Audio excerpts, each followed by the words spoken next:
Hey everybody, it's Dave and Olive. Thanks for joining us here at Book Blather today, where we review a lot of horror, fantasy, sci-fi, comics, but we also mix it up with a lot of other fiction and nonfiction as well. Before we get started, if you're new here, you haven't yet subscribed, please consider hitting that subscribe button along with the little notification bell so that you get notified the next time we upload another video. Today, we're here to do our June wrap-up.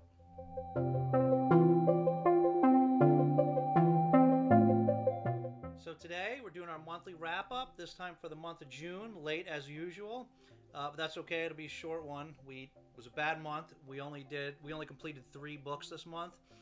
Among those 3, though, we did read one that was probably one of the best books of the year so far, and another that unfortunately was probably the worst book of the year so far.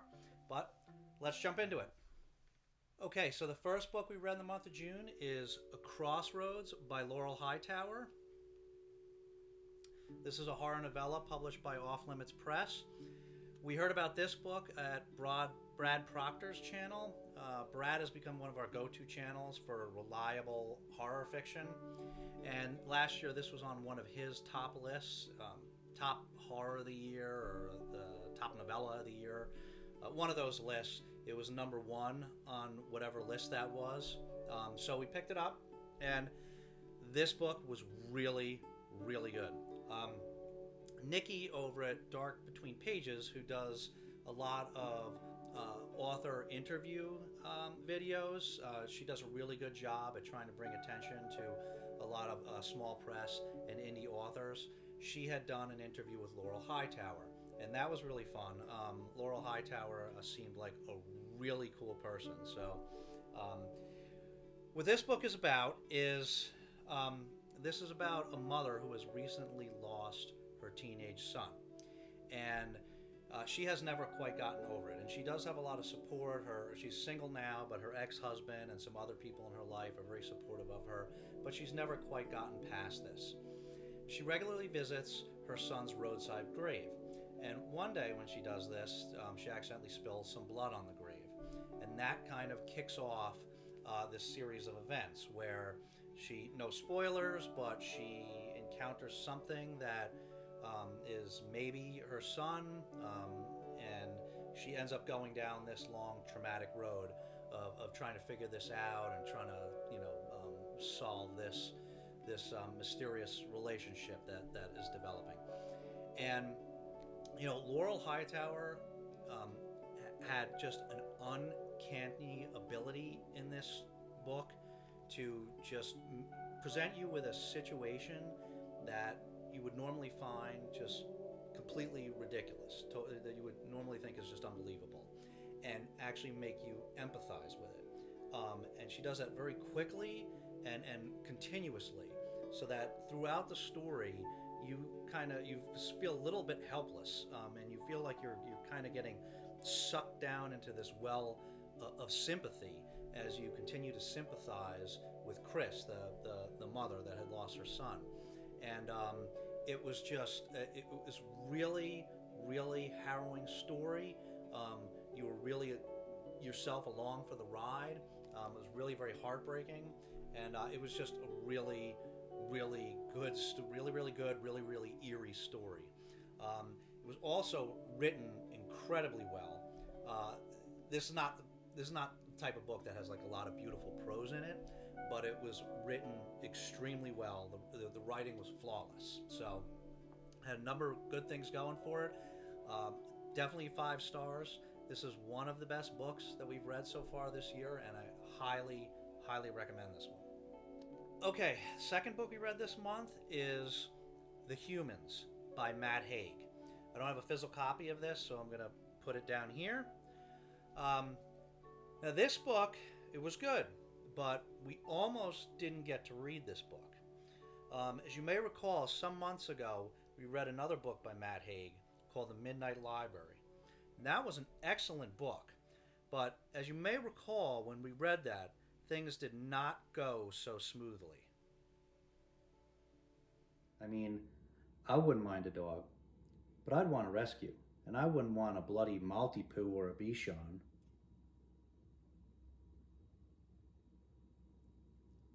Look, it's just a character. I really don't think he meant anything by it.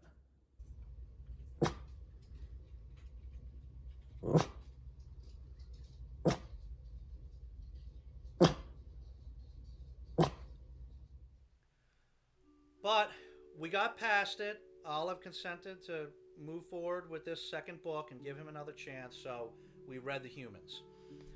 This book was really good.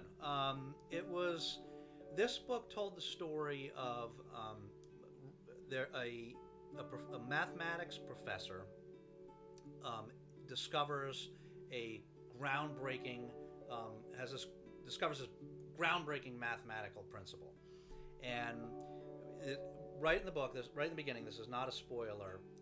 There's an alien race that sends an agent down to kill this professor, because this alien race, mathematical discovery is like a civilization-changing discovery, and in the view of this alien race, humans are not ready for that yet.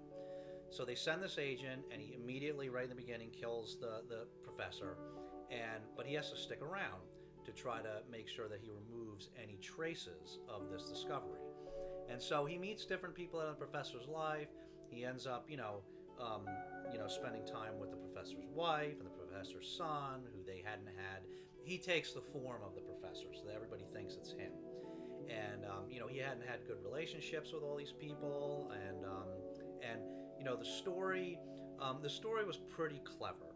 It is this alien in the body of a human really learning what it is like to be a human, and so it's everything from the mundane to the really emotional and what it means to actually live as a human being. And so there were parts of it that were funny. There were parts of it that were philosophical, and it was a cute story. There were some good laughs in it. He ends up developing this funny relationship with the family dog, and so it was it was good. It had a few different elements to it: humor, philosophy, and really explored, like, he learns what does it mean to be a human, and what does it mean to live a good human life. And so it was a good story, and well written. Matt Haig is a great writer. It was not quite as good as Midnight Library, which was a 5-star read in our opinion. This was probably more like a 4. Not quite Midnight Library, but it was pretty good, and it's definitely worth a read. I would recommend it. Okay, and the last book that we read in the month of June is Oathbreaker by A.J. Rettger. This is by Friesen Press, which I had thought was like a small publishing house, but I think I'm not sure, but I think this might actually just be a company that, like, people independently publish through. We picked up this book because we heard about this from Steve over at Steve Talks About Books and Stuff. Steve is another one that has done a great job of doing a lot of author interviews to try to bring a lot of attention to not that well-known writers, indie writers, and small press. He's works really hard at that, and I really applaud Steve for his efforts. And he did an interview with A.J. Rettger. And when we watched that, A.J. Rettger seemed like a really cool guy, and the book sounded somewhat interesting, so we figured we would pick it up and give it a shot. Unfortunately, in our opinion, this was not that great a book. It did have a number of issues with it. The first problem was the writing, and at times I can be a little bit of a prose snob, but that was not the issue with this book. This book just the writing had a number of issues.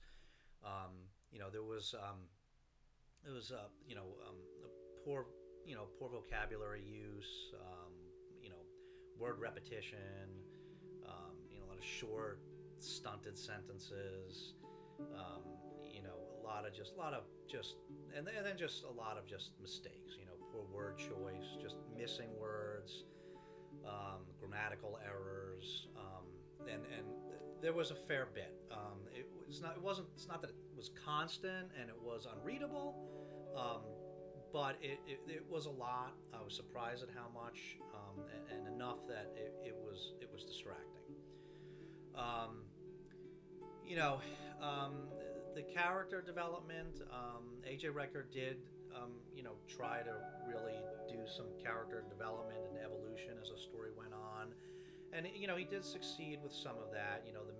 This story is about a knight who just graduates from a college for knights, and he's the son of a fabled knight hero. And, he's going out with a very idealistic view into the world to do his first quest and, earn his stripes.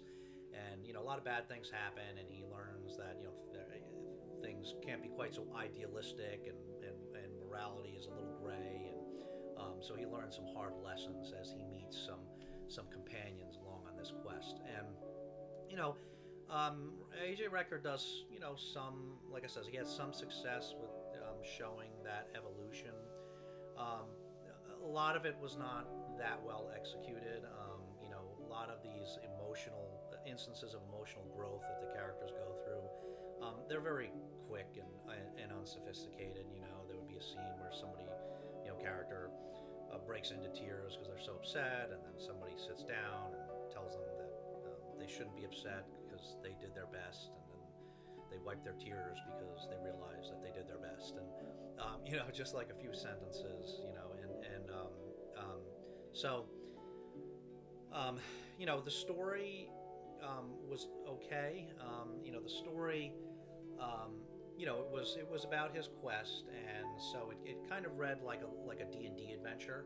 It was a neat little quest. It was very much like a D&D module, and you go from one scene to the next scene. There's a new NPC or new monster, and then the next one there's another monster,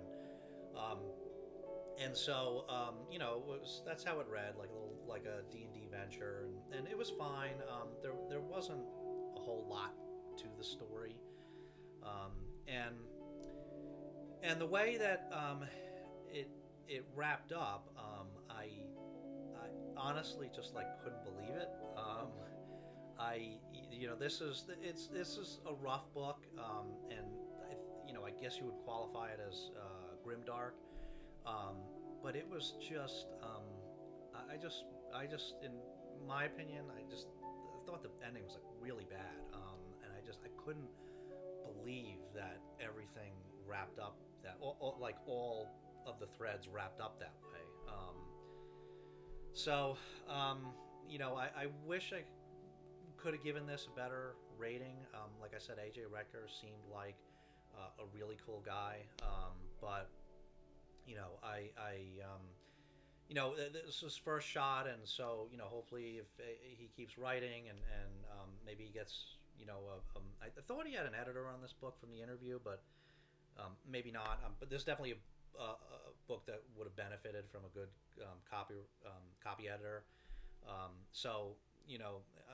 sure in the future, if he gets a good editor and hones his skills, I'm sure his next books will be better, and I wish him all the best. I just unfortunately wouldn't recommend this one. Okay, that's it. That's everything we read in the month of June. If you like this video, please give it a thumbs up. Remember to subscribe and hit that notification bell so that you get notified the next time Olive says it's okay for us to upload another video. We'll see you soon, but in the meantime, take care of yourselves and each other, and we'll see you next time.